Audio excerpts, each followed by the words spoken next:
C++ pattern series को हमने start किया हुआ था, जिसमें से ये हमारा 7th पैटर्न है। और अगर आपने मेरी प्रीवियस वीडियोस को नहीं देखा तो प्लेलिस्ट का लिंक आपको डिस्क्रिप्शन के अंदर मिल जाएगा, आप चेकआउट कर सकते हैं। और मैंने आपको बताया था कि तमाम पैटर्न्स को कवर करने के लिए हम एक ही लॉजिक का यूज़ करेंगे।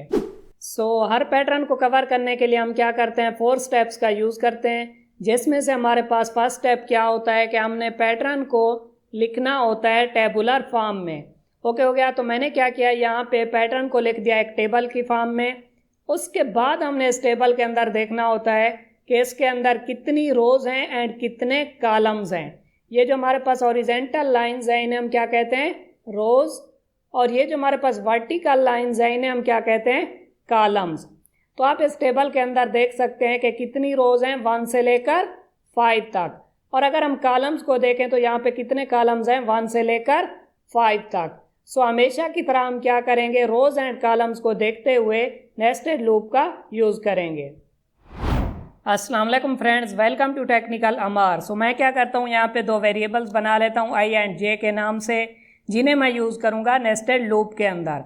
उसके बाद मैं क्या करता हूँ, यहाँ पे आउटर लूप को स्टार्ट करता हूँ जो कि होगा रोज़ के लिए। तो मैं क्या करता हूँ, यहाँ पे आई की वैल्यू को स्टार्ट करता हूँ 1 से, आई लेस आर इक्वल टू 5, क्योंकि टेबल के अंदर हमारे पास कितनी रोज़ थी, 5 रोज़ थी। उसके बाद मैं क्या करता हूँ, यहाँ पे आई की वैल्यू को इंक्रीज कर देता हूँ और हम क्या करते हैं, इस लूप की बॉडी बना लेते हैं। इस लूप की बॉडी के अंदर हम क्या करेंगे, इनर लूप को यूज़ करेंगे जो कि होगा कॉलम्स के लिए। तो मैं क्या करता हूँ, यहाँ पे जे की वैल्यू को स्टार्ट करता हूँ 1 से, जे लेस आर इक्वल टू 5, क्योंकि हमारे पास कितने कॉलम्स थे, 5 कॉलम्स थे।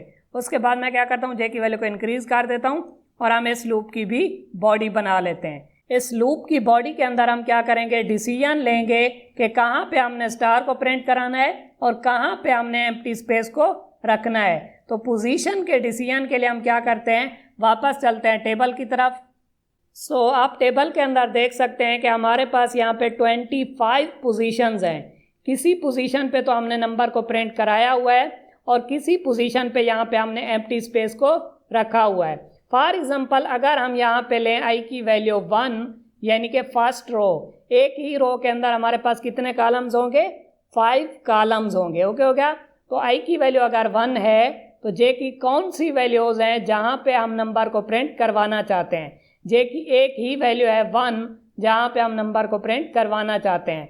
2 के लिए यहाँ पे हम एम्प्टी स्पेस को रखना चाहते हैं, 3 के लिए भी एम्प्टी स्पेस, 4 के लिए भी एम्प्टी स्पेस एंड 5 के लिए भी एम्प्टी स्पेस। इसी तरह आई की वैल्यू अगर 2 है तो जे की कौन कौन सी वैल्यूज़ हैं, 1 एंड 2, यहाँ पे हम नंबर्स को प्रिंट करवाना चाहते हैं। हम क्या करेंगे, आई एंड जे को देखते हुए पोजीशंस का डिसीजन लेंगे। पोजीशन के डिसीजन के लिए हम क्या करेंगे, यहाँ पे लगाएंगे एक कंडीशन। अगर ये वाली कंडीशन ट्रू रहेगी तो हम क्या करेंगे, यहाँ पे किसी भी स्टार को या नंबर को प्रिंट कराएंगे। तो मैं क्या करता हूँ, फिलहाल यहाँ पे स्टार को प्रिंट करा देता हूँ। उसके बाद हम क्या करेंगे, इसे नंबर में कन्वर्ट कर देंगे। और अगर ये वाली कंडीशन फॉल्स रहेगी तो हम एल्स में आएंगे और यहाँ पे एम्प्टी स्पेस को प्रिंट करा देंगे। पोजीशन के डिसीजन के लिए हम क्या करेंगे, यहाँ पे एक कंडीशन लगाएंगे।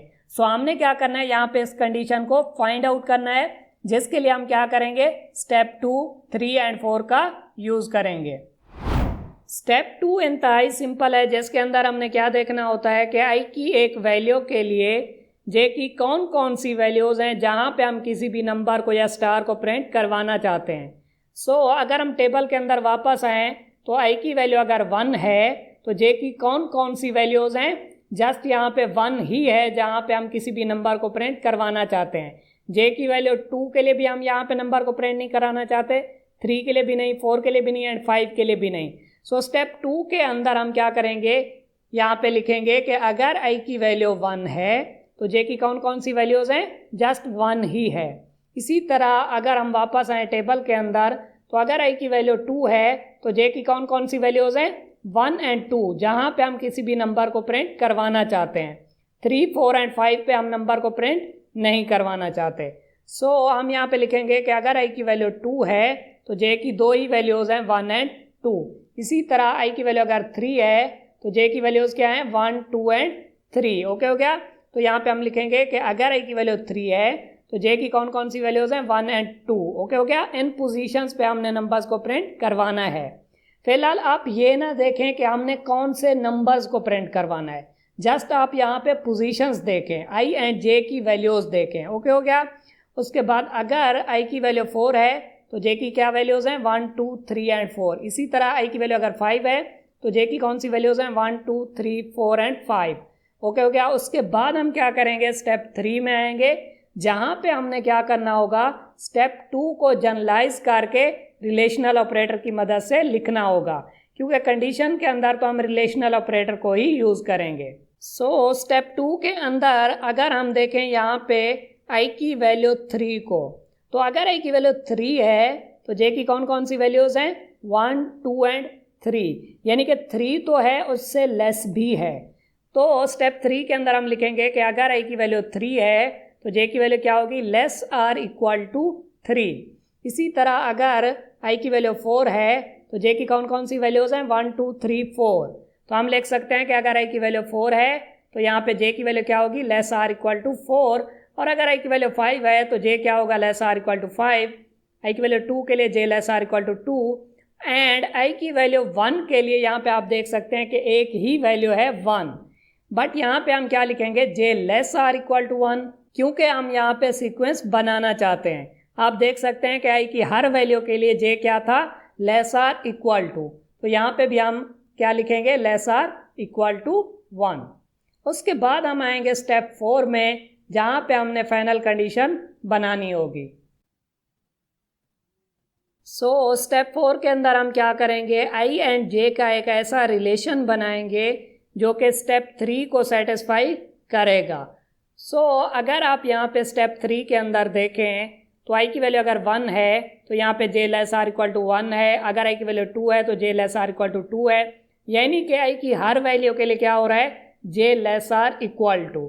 तो हम क्या करेंगे, यहाँ पे लिख देंगे J less or equal to.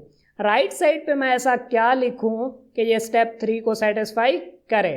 तो आप यहाँ पे देख सकते हैं कि अगर आई की वैल्यू 1 है तो जे लेस आर इक्वल टू 1 है, अगर आई की वैल्यू 2 है तो जे लेस आर इक्वल टू 2 है, और अगर आई की वैल्यू 3 है तो जे लेस आर इक्वल टू 3 है। इसका मतलब ये हुआ कि हमेशा राइट साइड पे क्या हो रहा है, आई की वैल्यू ही आ रही है। तो हम यहाँ पे लिख सकते हैं जे लेस आर इक्वल टू आई। सो अगर आई की वैल्यू 1 होगी तो ये बन जाएगा जे लेस आर इक्वल टू 1, और अगर आई की वैल्यू 2 होगी तो ये बन जाएगा जे लेस आर इक्वल टू 2।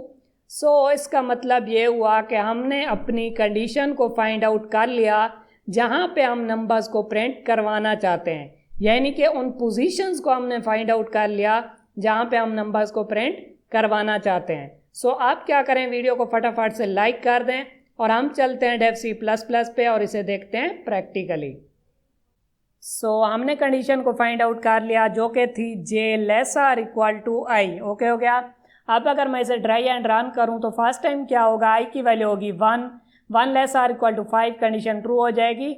यहाँ पे आई की वैल्यू क्या होगी 1, यानी कि फर्स्ट रो, एक ही रो के अंदर कितने कॉलम्स होंगे, 5 कॉलम्स होंगे। सो ये वाला लूप चलेगा 5 टाइम और हर बार हम क्या करेंगे, यहाँ पे कंडीशन को चेक करेंगे, यानी कि जे की हर वैल्यू के लिए हम क्या करेंगे, कंडीशन चेक करेंगे। अगर ये वाली कंडीशन ट्रू रहेगी तो हम यहाँ पे स्टार को प्रिंट कराएंगे, वरना यहाँ पे एम्प्टी स्पेस को प्रिंट कराएंगे। जब ये वाला लूप 5 टाइम चल जाएगा तो क्या होगा, एक रो कंप्लीट हो जाएगी। जैसे ही एक रो कंप्लीट होगी तो हम क्या करेंगे, यहाँ पे लाइन को एंड कर देंगे, क्योंकि हम चाहते हैं कि नेक्स्ट रो नेक्स्ट लाइन के अंदर आए। ओके हो गया। उसके बाद क्या होगा, आई की वैल्यू इंक्रीज होकर 2 हो जाएगी, तो यहाँ पे क्या होगा, सेकंड रो स्टार्ट होगी एंड सेकंड रो के लिए भी क्या होगा, सेम यही प्रोसेस रिपीट होगा। अब अगर मैं इसे कंपाइल एंड रन करूँ सो आप यहाँ पे देख सकते हैं कि सेम उसी तरह का पैटर्न हमें देखने को मिल रहा है, बट आप यहाँ पे देख सकते हैं कि हमने स्टार्स को प्रिंट कराया हुआ है, हालांकि हमने यहाँ पे नंबर्स को प्रिंट करवाना था। बट एक चीज़ आप गौर से देखें कि हमने पोजीशंस को फाइंड आउट कर लिया है। ओके हो गया।